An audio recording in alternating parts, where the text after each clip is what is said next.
Welcome to First Page Fridays, a video series from the Ames Free Library.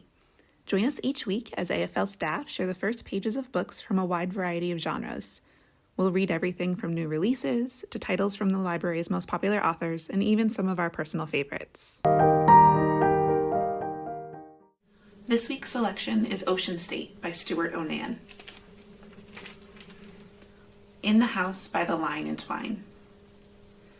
When I was in 8th grade, my sister helped kill another girl. She was in love, my mother said, like it was an excuse. She didn't know what she was doing. I had never been in love then, not really, so I didn't know what my mother meant, but I do now.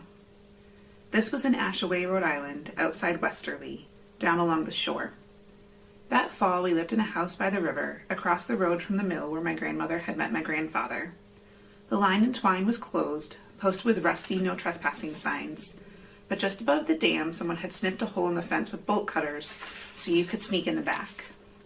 We used to roller skate up and down the aisles between the dusty looms, Angel weaving, teaching me how to do crossovers and go backwards. She could do spins like an ice skater, her hands making shapes in the air. I wanted to do spins and be graceful like her, but I was chubby and a klutz, and when I stood beside her in church I was invisible. My mother said I shouldn't worry, that in time I'd find my special talent. I was a late bloomer, she said, as if that was supposed to be comforting. What if I didn't have a special talent, I wanted to ask? What if a hopeless nerd was all I'd ever be? My mother's talent was finding new boyfriends and new places for us to live.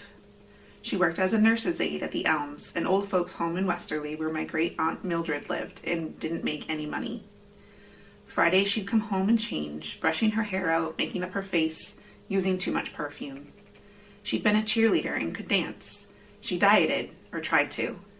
Facing the narrow mirror on her closet, she complained that nothing fit her anymore. I used to look like you, she told Angel, like a threat.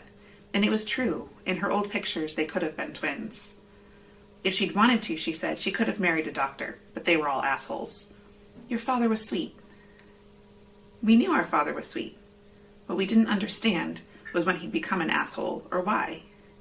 My grandmother had never liked him because his family was Portuguese.